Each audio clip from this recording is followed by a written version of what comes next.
Ndodhemi në fshatin Grudere, përpara banesës së familjes Tom Gjurashaj.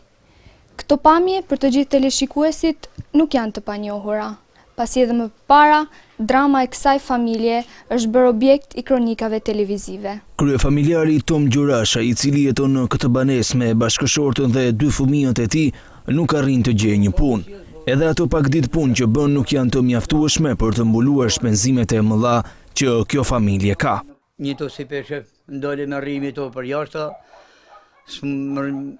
verë s'ka burë, në divni s'ka burë në nëse rrinë mërën, pri lakështinët, ku dhe në lakështina avulli që me thonë ka është në flusave, po usime se s'më gojnë usime, se njëri pa punë, njëna pa punë, burë e grua. Atër me i marë s'kena ko me i marë lekte, pa punë, po e. Atër duhet me shtryu për Zotën, e më shkon 20.000 lek, e më shkon një muj për kryt fëmijëve, 20.000 lek, edhe duhet më shtërguj fije. Një dramë e madhe për këtë familje është edhe sëmundja e djalit të tyre 27 vjeçar.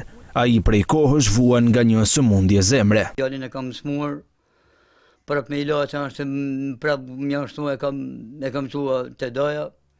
Djalin e kam në shkollë, si nuk jam i Zotit, më ja ble librat, as jam i Zotit me një mua djalit a kupton. A i dënë librat, e dënë veshën, e dënë mazën, e dënë kushet e...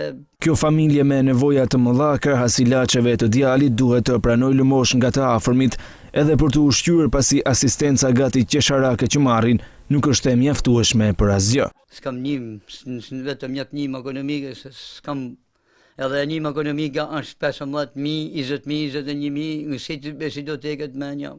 Ajo njëm që më del mu, atë njëm për Zotë më del vetëm për me pagu dritat. Edhe ata duhet mi shtu ata lek, 21.000 lek, janë 25.000, ashtu 25.000 po, edhe duhet me shtu prap pare për me pagu dritat. Edhe pse shpresat e tij për përmirësimin e gjendjes janë të pakta, ai përsëri kërkon ndihmën nga kushdo që e sheh këtë kronik.